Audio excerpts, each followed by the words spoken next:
¿Cómo está nuestro andar? ¿Cómo están las cosas en nuestras vidas? ¿Cómo nos estamos conduciendo en la vida cristiana? ¿O cómo deberíamos conducirnos en la vida cristiana? ¿Cómo estamos caminando en los caminos de Dios, valga la redundancia? Porque Jesús dijo, yo soy el camino. Y cuando Jesús dice, yo soy el camino, se refiere a que tú y yo debemos caminar en la vía de Jesús. A eso se refería Jesús cuando Él declara y dice, yo soy el camino, yo soy la verdad y yo soy la vida, dijo Jesús. Y cuando Jesús declara que Él es el camino, se refiere a que usted y yo debemos andar, conducirnos, manejarnos por esa vía que Él dejó implementada aquí en la tierra. Pero muchas veces pasan y ocurren cosas en nuestras vidas que entorpecen o que desvían ese caminar nuestro, que deberíamos seguir, porque dice la Biblia que debemos seguir en ese camino hasta crecer hasta la estatura de varón perfecto. Y ese debe ser nuestro caminar como Cristo, porque Él es el camino. Y aquellos que no estamos caminando como Cristo, entonces quiere decir que estamos desviados del camino y que tenemos que volvernos, dice la Biblia, de nuestros malos caminos para caminar por el camino que Cristo nos dejó trazado. Pero hay muchas veces que desconocemos el camino. Hay muchas veces que no queremos entrar en el propósito. Yo no concibo la idea de que la iglesia tenga que vivir una vida totalmente apretada, totalmente afligida, totalmente frustrada, mendigando del pan, porque los hijos se sientan a la mesa y disfrutan de las cosas del Padre. Y muchas veces la iglesia está mendigando, como la mujer samaritana, mendigando las migajas que caen de la mesa del Padre. Y la iglesia no debe vivir así. La iglesia no fue diseñada para vivir mendigando de lo que cae de la mesa del Padre. La iglesia fue diseñada, la esposa del Cordero, tú y yo, hemos sido diseñados para sentarnos a la mesa del Padre, disfrutar con el Padre, estar con el Padre y recibir las bendiciones del Padre. Para eso hemos sido diseñados. Para eso Dios nos ha llamado de nuestra vana manera de vivir y nos ha colocado en un lugar de bendición. Nos ha colocado en un lugar donde podemos sentarnos, pero muchas veces no nos sentamos a esa mesa. Muchas veces desconocemos el propósito, muchas veces nos desviamos del camino. Hay dos grandes impedimentos para alcanzar tu potencial. Hay dos grandes impedimentos para alcanzar el potencial o para alcanzar el propósito o para alcanzar el lineamiento que Dios tiene para tu vida. El primer impedimento es desconocer el principio de la autoridad que te ha sido entregada. Desconocer el principio de la autoridad que te ha sido entregada. Acompáñenme por favor al libro de Primera de Pedro, capítulo 2, del versículo 9 al versículo 10. Primera de Pedro, capítulo 2, del versículo 9 al versículo 10. En esta cita bíblica nosotros podemos encontrar cuál es nuestro llamado. En esta cita bíblica usted y yo podemos entender cuál es nuestra posición. ¿Cuál es nuestra posición? ¿Cómo Dios nos ve? Y yo te pregunto en esta mañana, ¿tú te estás viendo como naturalmente te ves o tú te estás viendo como Dios quiere verte? Tienes que definir y alinearnos porque muchas veces dejamos de pensar en lo que Dios puede hacer en nuestras vidas y comenzamos a pensar en lo limitado que tú y yo somos. Pero el libro de Primero de Pedro me dice que en todos nosotros, y declara, esto es un afirmamento y quiero que se haga real para tu vida y quiero que lo tomes, quiero que te adueñes, quiero que sientas lo que la palabra está diciendo, quiero que te afirmes en la palabra, que te posiciones en la palabra, que te dimensiones en la palabra y que hagas tuya esta promesa. ¿Qué dice la Biblia que somos? Linaje escogido. ¿Qué más? ¿Qué más? ¿Qué más? Y un pueblo adquirido por Dios. Tú eres una nación santa. Tú y yo somos una nación santa. Tú y yo somos un real sacerdocio. Tú y yo somos un pueblo adquirido por Dios. Y el desconocer eso hace que entorpezcamos el propósito de Dios en nuestras vidas. Debemos entender que aunque estamos en el mundo, dice la Biblia, ya no vivimos bajo los parámetros de este mundo. Y que tú y yo somos un pueblo redimido por Dios. Somos una nación santa y somos un real sacerdocio. Pero muchas veces desconocemos esto. Desconocemos quiénes somos. Desconocemos el propósito de lo que somos.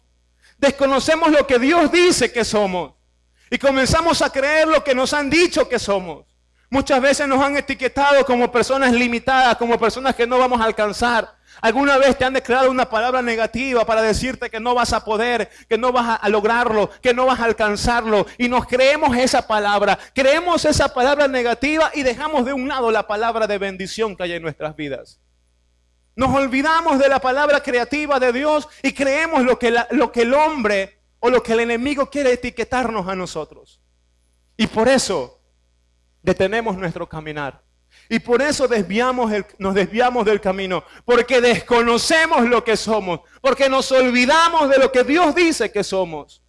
Iglesia, tú no puedes olvidarte. Y es más, si es que en algún momento has caído en tu vida y te has tropezado en tu vida, dice la Biblia que aunque 7 veces caiga el justo, 7 veces Jehová lo levantará. Pero no puedes olvidarte de lo que eres en Cristo Jesús, porque de esa manera, es el único camino para poder alcanzar la bendición de Dios en esta vida. Es verdad que hay una salvación. Hay una salvación que es eterna, que está diseñada para tu alma. La salvación de Dios a tu alma, que vivas en la vida eterna. Pero también Dios quiere bendecirte en esta tierra y diseñar un plano para tu vida. Y la única manera que podamos alcanzar eso es que siempre entendamos lo que somos en Cristo. No lo que eres por tus propios medios, no lo que eres por tus propios métodos, no lo que eres por lo que tú sabes o por lo que puedes llegar a alcanzar a ser, sino por lo que eres en Cristo, por lo que Él ha hecho de ti, una nación santa y un real sacerdocio y un pueblo adquirido por Dios. Solo así, de esa manera, vamos a poder alcanzar el propósito de Dios en nuestras vidas. No se trata de lo que somos, o de lo que sabemos, o de lo que podemos llegar a ser. Se trata de entender lo que la Biblia dice que tú y yo somos y recibirlo con un corazón totalmente humilde. Porque también la Biblia declara que al humilde Dios lo mira ¿cómo? ¿Cómo mira Dios al humilde? De cerca, ¿verdad? ¿Y al altivo cómo lo mira? Usted decide cómo quiere que Dios te mire. Usted decide. Pero que el propósito de Dios tiene que cumplirse en tu vida depende de ti, no depende de Dios. Lamentablemente muchas veces llegamos al ocaso de nuestras vidas y preguntando qué ha hecho Dios y preguntando por qué Dios no lo hizo. Pero iglesia amada, no depende de Dios, porque Dios ha dictaminado algo sobre tu vida. Depende de ti y depende de mí que el propósito de Dios se cumpla o no se cumpla en nuestras vidas. Entonces el primer punto es desconocer el principio de la autoridad. El segundo, que son impedimentos para alcanzar un potencial, habla acerca de la responsabilidad que tenemos con la salvación. Y lo encontramos en el libro de Filipenses. Filipenses 2:12. Por tanto, amados míos, como siempre habéis obedecido, no como en mi presencia solamente, sino mucho más ahora en mi ausencia. Esta es una recomendación que da el apóstol Pablo a la iglesia de Filipos y también es una recomendación que da el apóstol Pablo a la iglesia de Cruzada Cristiana. Ocupaos en vuestra salvación con temor y temblor. Ocupaos en nuestra salvación. El día que usted decidió aceptar a Jesús en su corazón, ese día usted fue salvo. Ese día en los cielos se escribió tu nombre. Ese día en el libro de la vida fue inscrito tu nombre. Y como dice el coro, cuando allá se pase lista, va a estar tu nombre. El día que decidiste abrir tu corazón para que Jesús entre a habitar en él. Pero a partir de ese día tenemos que seguir esta recomendación que nos da el apóstol Pablo. De ocuparnos en nuestra salvación. No es por el hecho, hay una doctrina que indica que una vez que recibiste a Jesús ya está, no hay problema. Y no se trata solamente de que recibiste a Jesús y no hay problema. Tenemos nosotros que recibir a Jesús en nuestro corazón y a partir de ese día ocuparnos de la salvación con temor y con temblor. Y eso es lo que muchas veces impide que alcancemos nuestro potencial. Porque tenemos por poco la salvación. Tenemos por poco lo que Jesús hizo en la cruz del Calvario. Tenemos por poco lo que trasciende o lo que significa ser salvos. Y no consideramos aquello como algo poderoso que nosotros tenemos en nuestras manos. Entonces son dos cosas las que nos impiden alcanzar a nuestro potencial. Desconocer el principio de la autoridad y la responsabilidad que tenemos con la salvación. El olvido de la responsabilidad que tenemos con la salvación. Pero empecé esta mañana esta meditación de la palabra preguntando, ¿cómo está tu caminar? ¿Cómo está nuestro andar? ¿Cómo estamos caminando? ¿Cómo nos estamos manejando? Y quiero enfatizar en tres tiempos, lo que el apóstol Pablo hace referencia a nuestro andar con Dios. Andar significa manejarnos por un camino o guiarnos por un camino, y el apóstol Pablo hace referencia a tres tiempos de nuestro andar en nuestra vida. El primero lo encontramos en el libro de Efesios, capítulo 2, versículo 1 al 5. Libro de Efesios, capítulo 2, del versículo 1 al versículo 5. El apóstol Pablo nos hace referencia acerca de nuestro andar. Y me refiero a tres tiempos porque quiero analizar el verbo andar en tres tiempos, valga la redundancia. El primero es en pasado. ¿Qué nos dice el apóstol Pablo? Y Él os dio vida a vosotros. ¿Quién nos ha dado vida? Cristo. Cuando estabais muertos en vuestros delitos y pecados. ¿Cuántos estábamos muertos en nuestros delitos y pecados? En los cuales anduvisteis. Está el verbo andar ¿en qué? En pasado. Anduvisteis en otro tiempo, siguiendo la corriente de este mundo, conforme al príncipe de la potestad del aire, el espíritu que ahora opera en los hijos de desobediencia. Seguimos 3, 4, hasta el 5, por favor. Entre los cuales también todos nosotros vivimos en otro tiempo, en los deseos de nuestra carne, haciendo la voluntad de la carne y de los pensamientos, y éramos por naturaleza hijos de ira, lo mismo que los demás. Pero Dios, que es rico en misericordia, por su gran amor con que nos amó, aun estando nosotros muertos en pecado, nos dio vida juntamente con Cristo, y por gracia sois salvos. ¿Cómo andábamos antes? Dice la Biblia que andábamos muertos en nuestros delitos, en nuestro pecado. Esa era nuestra manera de andar. Esa era nuestra manera de caminar antes. Sin conocer a Cristo, andábamos muertos en nuestros delitos, en nuestros pecados, en la fornicación, en el adulterio, en la borrachera, en la mentira, en la ira. Esos son los frutos de la carne.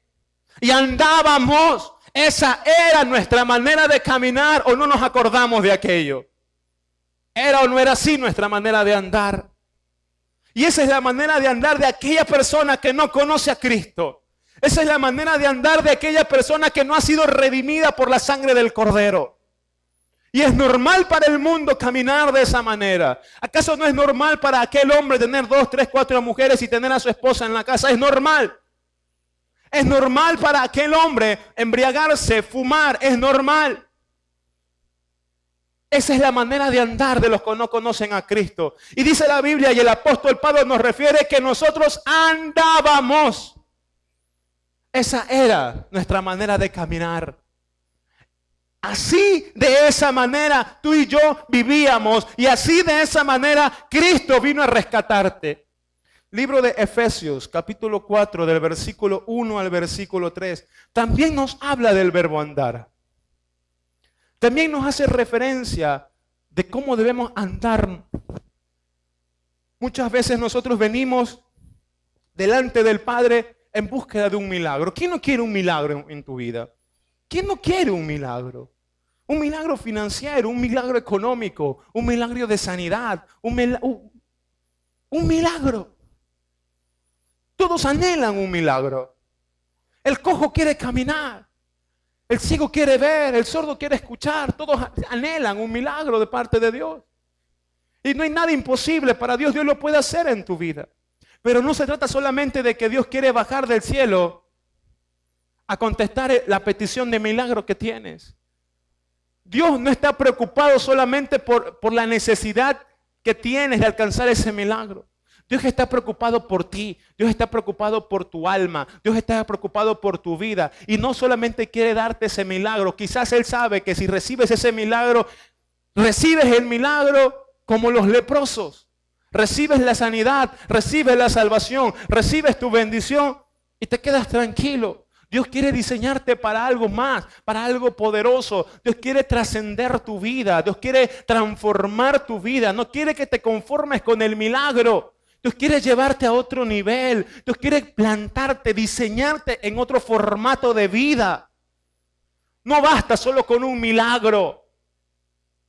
Dios está interesado en mucho más. Y nosotros solamente nos limitamos a pedir el milagro. A pedir que Dios me sane, a pedir que Dios me libere, a pedir que Dios me provea. Y está bien que pidamos eso, porque Dios lo puede hacer, porque en la palabra de Dios está escrito que Él va a bendecir a su pueblo y Él tiene la autoridad para bendecir tu vida de la manera como tú no te imaginas. Pero no se trata de eso la vida cristiana.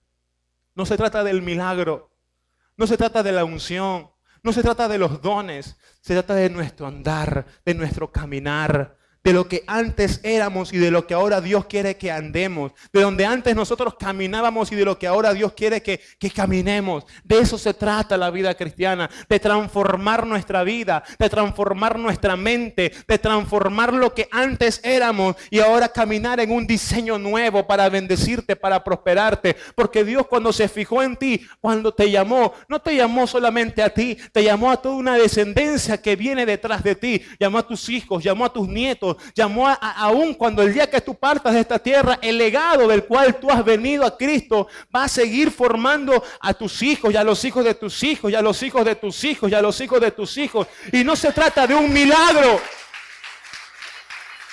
No se trata de un milagro. No se trata de venir una mañana a la iglesia, que levantes tus manos y que recibas tu milagro. No se trata de eso solo, iglesia. Se trata del diseño de Dios en tu vida. Se trata de que el propósito que está en el corazón de Dios se selle en tu corazón y que haga cambio. Que nuestra antigua manera de andar, donde andábamos, dice la Biblia, que eso era antes. Y que seamos transformados por el poder de la palabra. Y que anduviésemos en las obras que Cristo tiene preparado. Y ahora vamos a ver el verbo andar en presente. De lo que dice la Biblia y lo que la Biblia tiene escrito en presente. Efesios 4 del 1 al 3 dice: yo pues, preso en el Señor. Cuando Pablo se refiere a preso en el Señor, literalmente estaba preso. Y lo estaba escribiendo una carta o estaba dictando una carta a la iglesia de Éfeso, preocupado de su manera de andar o preocupado de su conducta. Os ruego que andéis. Ahí está el verbo. ¿En qué tiempo está ese verbo? Os ruego que andéis como es digno de la vocación con que fuisteis llamados. 2. Con toda humildad y mansedumbre, soportándoos con paciencia los unos a los otros en amor, solícitos en guardar la unidad del Espíritu en el vínculo de la paz. Siguiente, por favor. Un cuerpo y un espíritu, como fuisteis también llamados en una misma esperanza de vuestra vocación. Yo quiero que dijéramos bien este texto bíblico. Que entendamos bien y que discernamos bien este texto del 1 al 3, lo que nos dice el apóstol Pablo. El versículo 1. Yo quiero que lo entendamos bien, que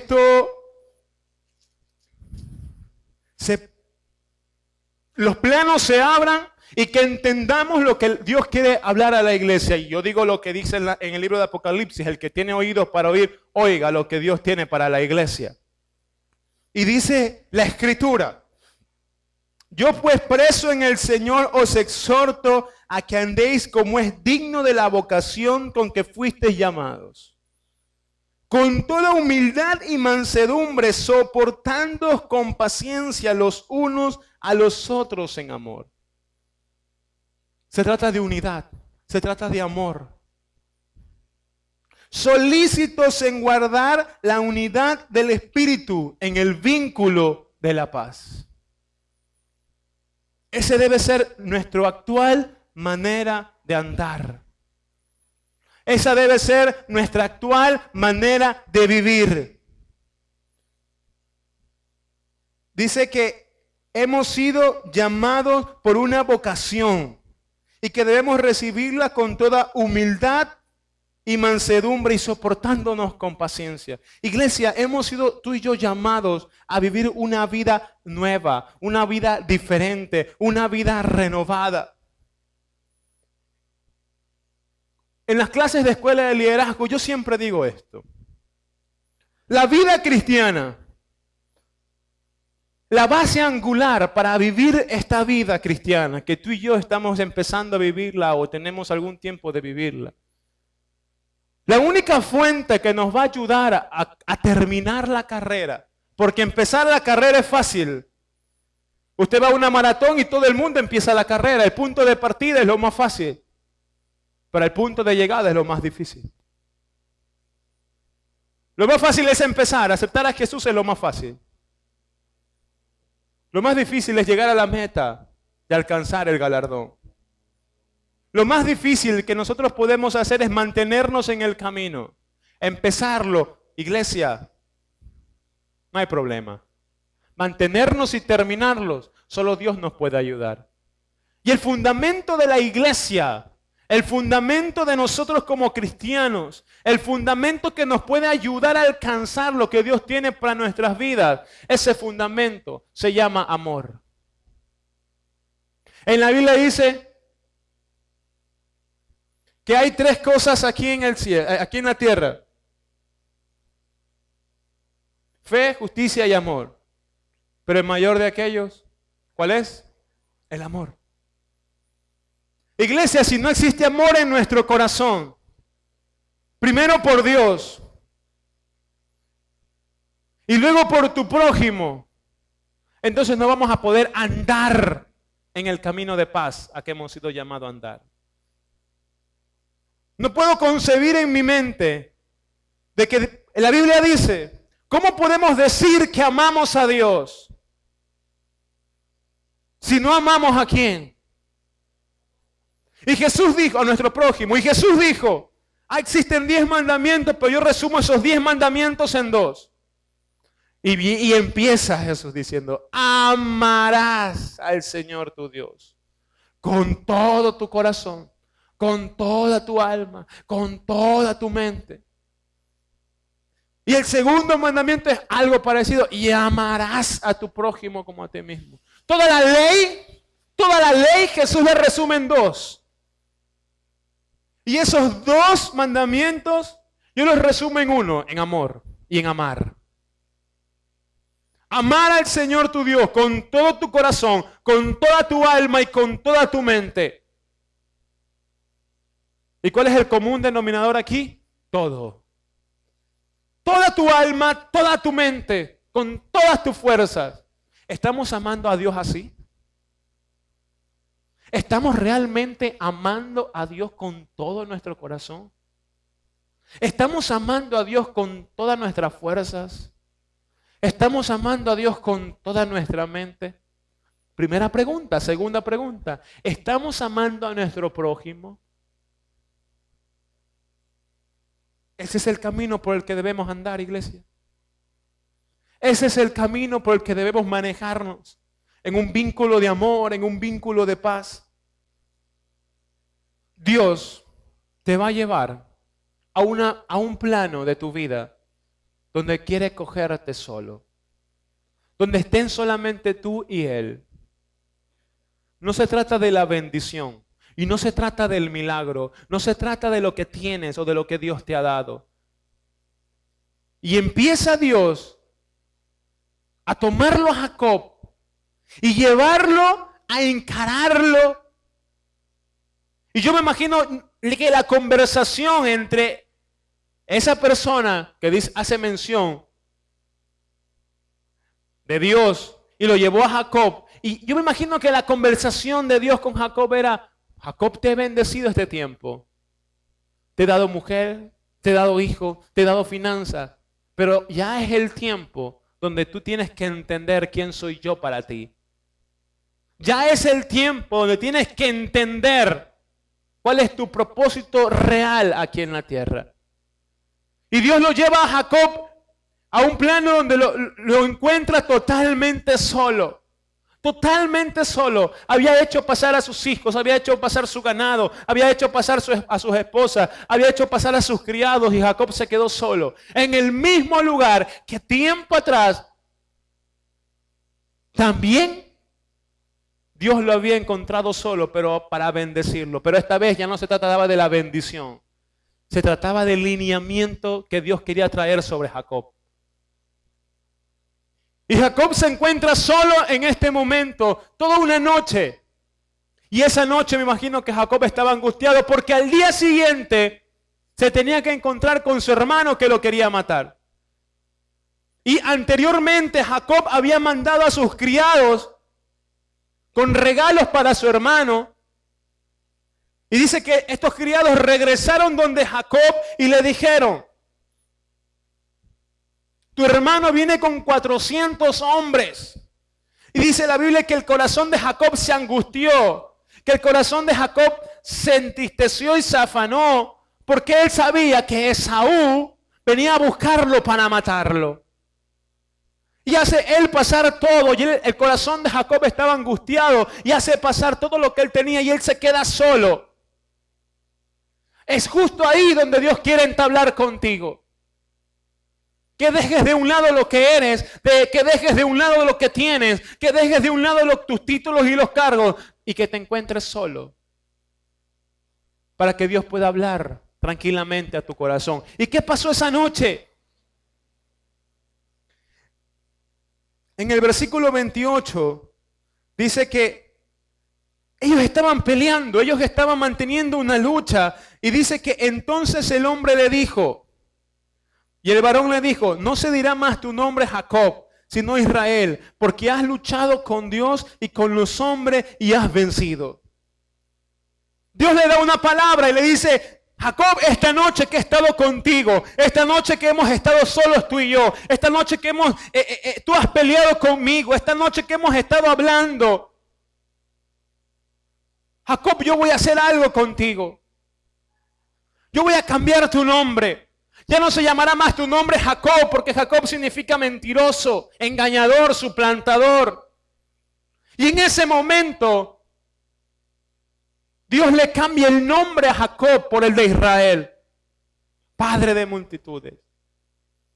Dios le cambia el nombre a Jacob después de haber tenido un tiempo con él, porque no se trataba de la bendición, porque cuando Jacob sale de la casa de sus padres, Jacob se encuentra solo y Jacob hace un trato con Dios y le dice: Señor, si en mi caminar tú me das vestido para vestir, comida para comer, entonces yo seré tú serás mi Dios y yo te daré el 10% de lo que tú me tienes. Y ahí, esa fue la primera vez que Dios hizo negocio con Jacob. Y el caminar de Jacob fue bendecido y prosperado. Lea el libro de Génesis. Cómo Dios bendijo a Jacob es impresionante. cómo la bendición de Dios estaba con él. Pero ya Dios no estaba con Jacob por la bendición. Ya Dios quería que Jacob entendiese que no se trataba de milagro. Ya Dios quería que Jacob entendiese que no se trataba de la provisión, que no se trataba de lo que había en el bolsillo, que no se trataba de las cosas materiales. Ya era tiempo de que Jacob entendiese que se trataba de algo espiritual, que se trataba de transicionar, que se trataba de cambiar, que se trataba de ir a otro nivel. Y es por eso que esa noche Dios lo toma solo a Jacob y le dice: Jacob, ya no te llamarás más Jacob, ahora te vas a llamar Israel. Ahora, iglesia, no se trata de lo que necesitas, porque Dios lo puede suplir conforme a sus riquezas en gloria en Cristo Jesús. Se trata de ti. Se trata de que cambiemos nuestro andar, de que cambiemos nuestro caminar. Y le pasó algo a Jacob tremendo. Y este es el último versículo que compartimos, el 30 y el 31. Y dice: y llamó a Jacob el nombre de aquel lugar Peniel, porque dijo: vi a Dios cara a cara y fue librada mi alma. Y cuando había pasado Peniel, le salió el sol y cojeaba de su cadera.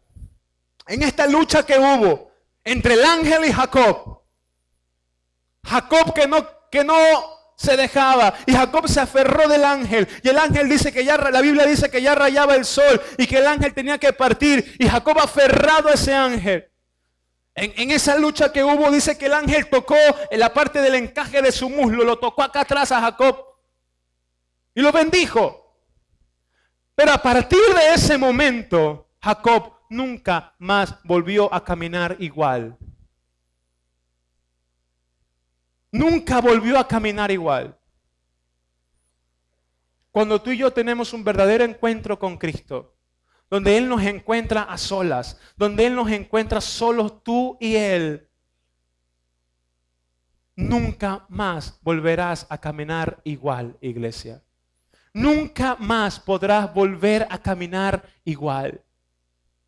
Si antes andábamos en los deleites de la carne, ahora andemos y procuremos los dones del Espíritu.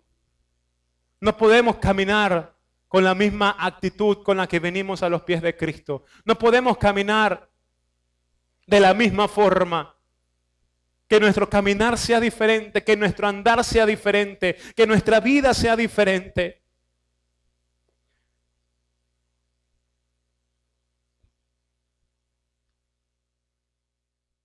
Voy a invitar que me ayuden.